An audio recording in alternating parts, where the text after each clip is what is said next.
अब आपको एक एक करके हम ऐसे वीडियोस दिखाते हैं जो अभी तक आपने नहीं देखे। पहला वीडियो उस दिन का है जिस दिन इस लड़की के साथ हिंसा की यह घटना हुई थी। घटना के बाद लड़की का भाई उसे मोटरसाइकिल पर बिठाकर पुलिस थाने पहुंचा, जहां उसे जमीन पर बने एक चबूतरे पर लिटा दिया गया। ये 14 सितंबर का वीडियो है। आप देख सकते हैं ये लड़की जमीन पर पड़ी हुई है और इसके आसपास कुछ पुलिस वाले खड़े हैं। पुलिस वाले हाथ में कुछ कागज लेकर मोबाइल फोन से इस लड़की का वीडियो बना रहे हैं और कागजी कार्रवाई पूरी कर रहे हैं।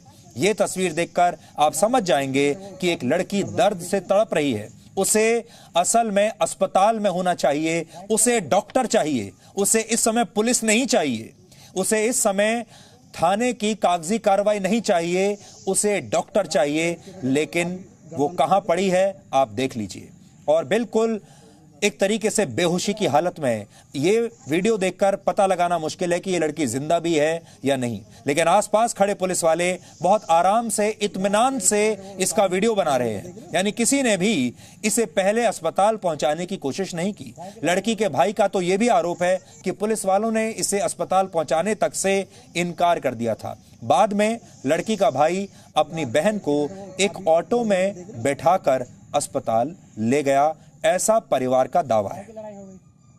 अब दूसरा वीडियो देखिए। दूसरा वीडियो तब का है जब इस लड़की को एक स्थानीय अस्पताल में भर्ती करवा दिया गया। यह वीडियो किस तारीख का है इसकी पुष्टि हम नहीं कर सकते, लेकिन वीडियो देखकर लगता है कि यह वीडियो भी घटना वाले दिन का ही है। इस वीडियो में यह लड़की बता रही है कि उसके साथ 14 तारीख यानी 14 सितंबर को क्या हुआ था। यानी लड़की इस समय जब अस्पताल में है तो बोलने की स्थिति में है और वो बता रही है कि क्या हुआ था। सुनिए। क्या हुआ? किसने मारा आपको? हाँ? किसने? और अच्छा, किस बात को लेकर? कोई बात नहीं, फिर अब मैं दे रही थी तो अंदर ले गया मुझे और गला दबा दिया।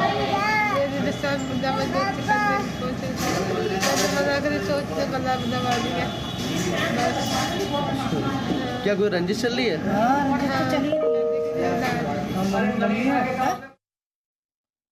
ये लड़की यहाँ ये भी बता रही है कि दोनों परिवारों के बीच रंजिश चल रही है। जिस लड़के का इसने नाम लिया है उस लड़के के परिवार के साथ लड़की के परिवार की पुरानी रंजिश भी थी। इसके बाद इस लड़की की मां भी इस घटना के बारे में बताती है। जिस दिन लड़की के साथ यह हिंसा हुई उस दिन वो अपनी मां के साथ ही खेत में घास काटने गई थी। लड़की की मां ने इस घटना के बारे में क्या बताया ये भी आपको सुनना चाहिए। क्या हुआ? किस बात को लेकर इनको मारा है? घास लेने गए थे यहाँ को, तो मैं मारपीट है गई और मैं थोड़ी दूर थी तो वहाँ पीछे थे आके झट खींचे लगो कोर पर बिल्कुल बाज रहा। मुझे मालूम नहीं पड़ी इसकी चाटी एकदम कसी दी, आवाज ही नहीं निकल। किन किन लोगों ने मारा था? खाली एक ही लड़का था। अच्छा, क्या नाम है उसका? संदीप। बाप का नाम है गुड्डू। क्या वो रंजिश चल रही है? हाँ, रंजिश चल रही है। क्या रंजिश थी? पहले की हमारे ससुर की चांद फाते ही बनाती थी। अच्छा, उन्हीं लोगों ने? हाँ, उन्हीं लोगों ने। कितने साल पहले? कम से कम है गई 15-16 साल है। अच्छा, यहाँ पर आपके लिए एक बात समझने वाली है, वो ये कि बहुत जगह आपने पढ़ा होगा कि लड़की की जुबान जीभ काट दी गई थी।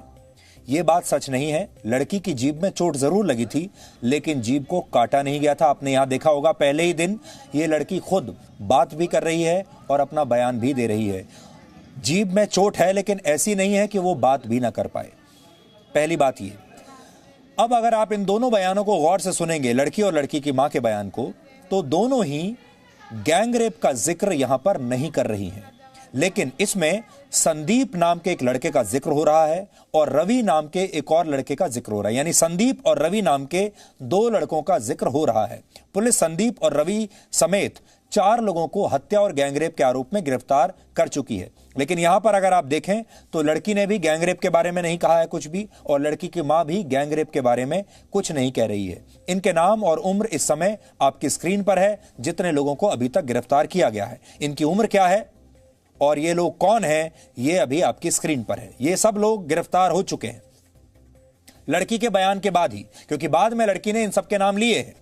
इसके बाद लड़की की हालत में जब कोई सुधार नहीं आया तो उसे अलीगढ़ के एक अस्पताल में ले जाया गया। यह वीडियो शायद अलीगढ़ के अस्पताल का ही है, हालांकि हम इसकी पुष्टि नहीं कर सकते, लेकिन इस वीडियो में यह लड़की फिर साफ साफ बता रही है कि इसके साथ उस दिन रेप हुआ था। कहा जा रहा है कि लड़की के इसी बयान के बाद पुलिस ने एफआईआर में गैंग रेप की धारा बाद में जोड़ी। पहले आप ये वीडियो सुनिए और फिर हम अपनी बात को आगे बढ़ाएंगे। एक बार और रेप करने की कोशिश की थी पहले? अच्छा, इससे पहले रेप करने की कोशिश की थी लेकिन क्या हुआ? भाग आए थे। कुछ हुआ कि नहीं? अच्छा अच्छा, तो रवि कह रहा था कुछ हुआ कि नहीं? हाँ, अच्छा, ये दोनों मिले हुए हैं, तो उस समय तो बच गए आप। फिर उस दिन जिस दिन आपकी चोट लगी है उस दिन रेप हुआ है? अच्छा, दोनों ने किया था, कोई और भी था? वो दोनों थे और बाकी सब भाग गए थे। अच्छा, बाकी सब भाग गए थे। अच्छा, मम्मी को देख के भाग गए थे। तो आप उस समय होश में थे? थोड़ा सा होश था। अच्छा अच्छा, तो रेप हुआ आपके साथ, उसके बाद क्या किया?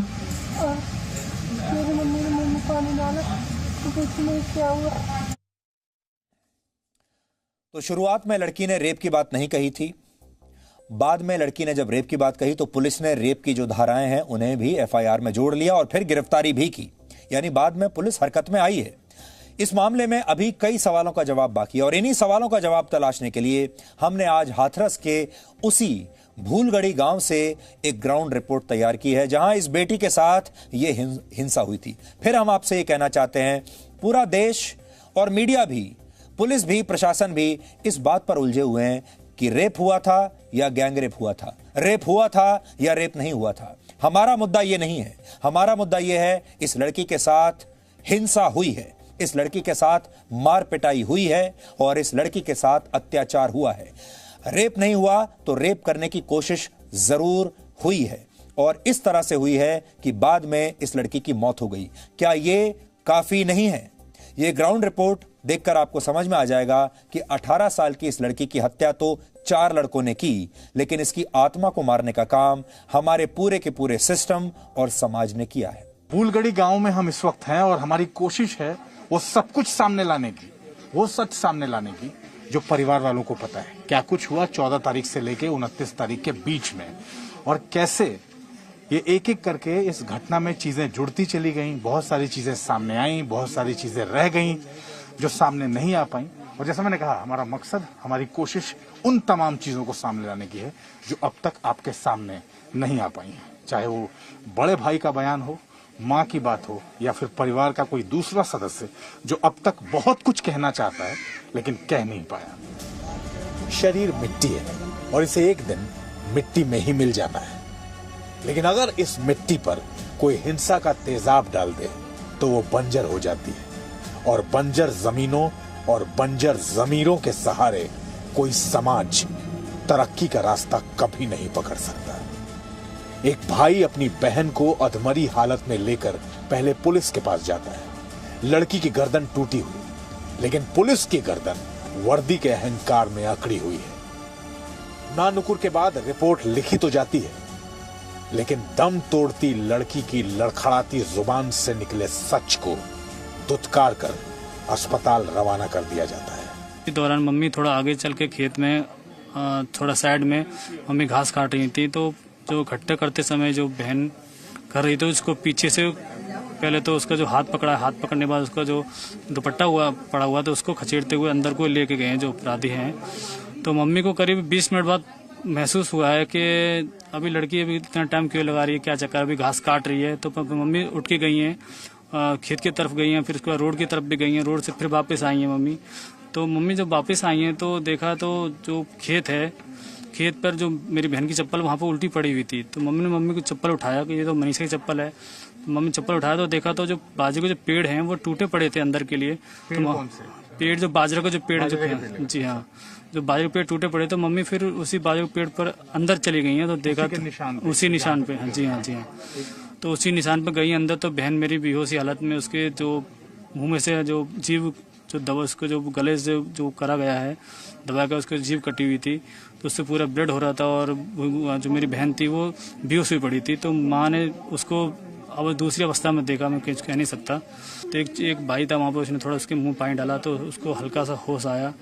तो उसने अपनी जीभ को लड़खड़ाते हुए बोला, मैंने पूछा बहन क्या हुआ, कि वो किस हालत में थी कि वो मतलब हाँ उसने हल्का सा बोला था क्योंकि उसको ब्लड भी निकल रहा था। मैंने पूछा भी था। खेतों में दबंगों ने इस लड़की के सिर्फ शरीर को ही चोट नहीं पहुंचाई, बल्कि इसकी आत्मा को भी जख्मी कर दिया। भाई ने जो बताया उसमें उन्होंने साफ कहा कि माँ इधर आसपास में कुछ दूर आगे चारा काट रही थी और जो बेटी थी वो इस जगह के आसपास कहीं थी। उसको खेतों के अंदर जहां खींच के ले जाया गया, ये वो हिस्सा है। अब आप देखिए, मैं यहां से अंदर चल रहा हूं। ये हिस्सा आप देख रहे होंगे, चारों तरफ ये घने आपको बाजरे की फसल दिख रही है, लेकिन इन सब के बीच में ये वाला हिस्सा टूटा हुआ है, ये वाला हिस्सा कटा हुआ है।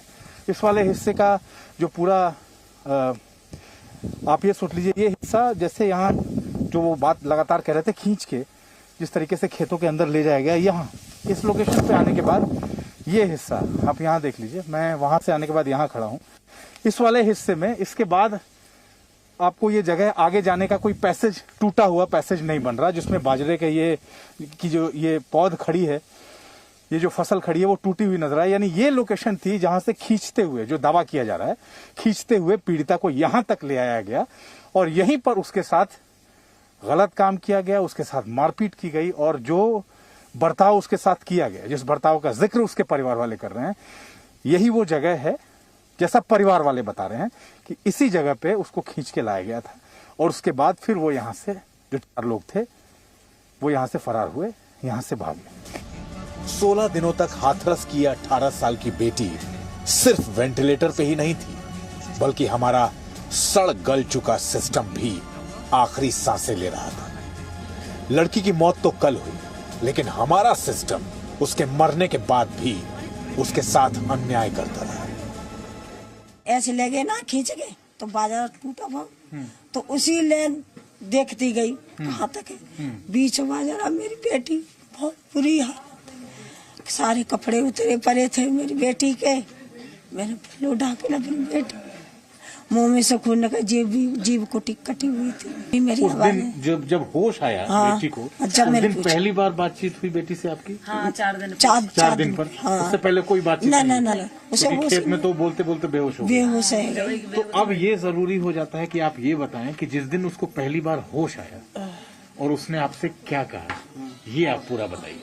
मेरे से ये बेटा, मैंने पूछी है लड़की को, मैं तो माता हाथ नहीं हुआ के लड़की की जो मेरे बच्चे तेरे साथ क्या हुआ था? मम्मी, संदीप और 4 लोग थे, भाग गए और मेरे ऐसा किया था। गलत काम की बात भी गलत, हाँ गलत काम। क्या किया वो बोलो। गलत काम किया था मेरे साथ। और क्या बताया? और आपसे उसकी क्या बात हुई? यही और बात क्या पूछा? मेरे कितने लोग थे? कि 3-4 लोग थे और तो भाग गए सारे लोग। फिर मुझे नहीं पता है, मैं तो बेहोश हो गई, मुझे नहीं पता। सबको आपने पूछा, सबको पहचानती है? हाँ, गांव के ही है ना, गांव के हैं, सबको बताया मैंने, नाम बताई गई है, सबके नाम बताए गई। इसके बाद उसने क्या कहा, या उसके बाद कुछ बोल पाई या नहीं बोल पाई? बोल पाई, हम बोले मम्मी इनको वहाँ बहुत पुलिस लोग पहुंची, उन्होंने बोली ऐसा है, उसे फांसी देना चाहिए। लड़की ने बोली है फांसी, ठीक है बेटा, उनको हम फांसी लगवाएंगे, पुलिस वालों ने बोली है फांसी लगवाएंगे। तो बात करने लगी थोड़ी बहुत, मेरे साथ बात करने लगी, बयान दे गई है, वो बयान दे गई मैंने कि हमारी बेटी को दे दो, हम अपना बेटी को अंतिम समय में हम अपने आप देखेंगे, हम पलटेंगे, तो मतलब उन्होंने बच्ची को डाला है ना, तो जो पैर तक छूने को मन किया हमने, पर नहीं, लोगों ने कुछ नहीं सुनी। जब हमको दोनों हाथों से पकड़ के फेंक दिया तो देखो चले गया, किसी को कांटों में फेंक दिया उठा के। तो लोग हमारे यहाँ राजस्थान में जैसा मानते हैं कि भाई जो भी कोई डेथ हो जाती है तो तुरंत उसका दाह संस्कार करना चाहिए, वरना उसकी आत्मा भटकती है। अब मुझे नहीं पता कि आप लोग क्या सोचते, क्या करते हो। डीएम साहब को आत्मा के भटकने का डर सता रहा था, लेकिन डीएम साहब, आप उस सिस्टम और समाज का क्या करेंगे जिसका शरीर तो जिंदा है लेकिन आत्मा कब की मर चुकी है। दाह संस्कार करना ही है तो उन बड़े बड़े दावों का भी कर दीजिए जिनसे बेटियों को उज्जवल भविष्य का सपना दिखाया जाता है। अलीगढ़ के जिस जैन मेडिकल कॉलेज में इस लड़की की मेडिकल जांच की गई थी, उसकी मेडिकल रिपोर्ट आ गई है और उस मेडिकल रिपोर्ट में रेप की पुष्टि नहीं हो पाई है। यह लड़की 22 सितंबर तक इसी अस्पताल में भर्ती थी।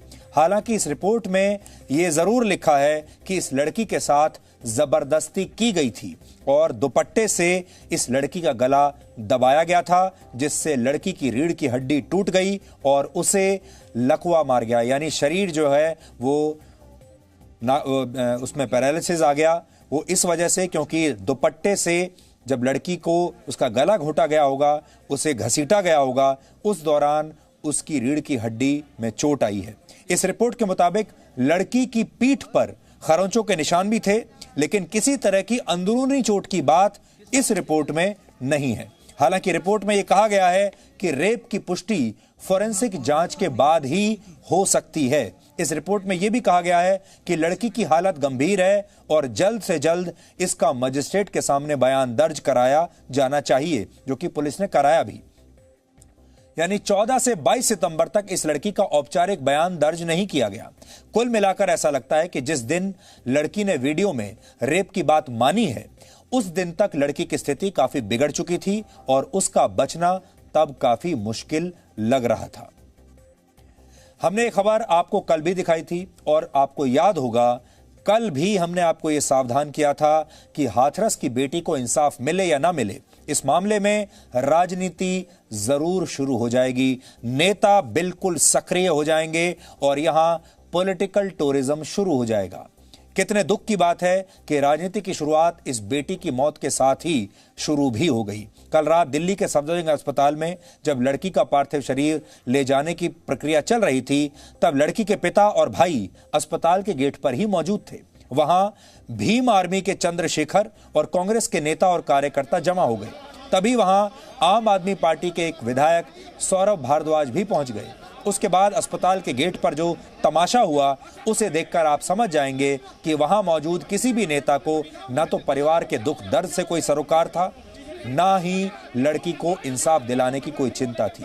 आम आदमी पार्टी के विधायक सौरभ भारद्वाज अस्पताल के गेट पर मौजूद दिल्ली पुलिस से बहस करते हैं, पुलिस के लिए अपशब्दों का प्रयोग करते हैं। जब दिल्ली पुलिस इस पर आपत्ति जताती है तो वो ये भी याद दिलाते हैं कि मैं एरिया का एमएलए हूं, इसलिए मुझे सर कहकर बुलाओ।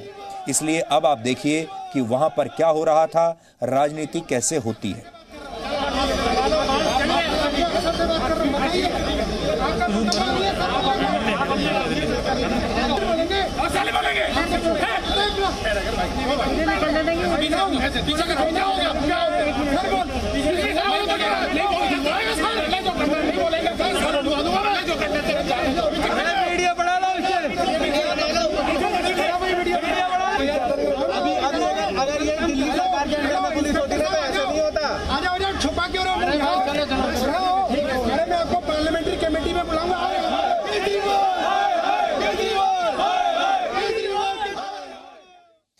तो यहां पर नेताओं का आप सोचिए क्या काम है। नेता जब वहां पर जाते हैं तो क्या करने जाते हैं, क्या कहने जाते हैं और नेताओं का असली मकसद क्या होता है, यह सोचने की बात है। हमने आपको कल भी कहा था, हम इस पूरी खबर को और ये जो कुछ हुआ है वहां पर, इसे हम जाति के आधार पर आपको बताना नहीं चाहते। जाति किसी की कुछ भी हो सकती है, धर्म किसी का कुछ भी हो सकता है।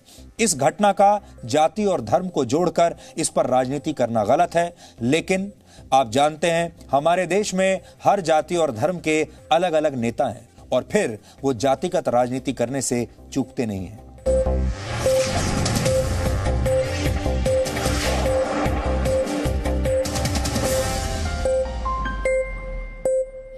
Presenting B News app, available on Google Play and App Store. Download it now.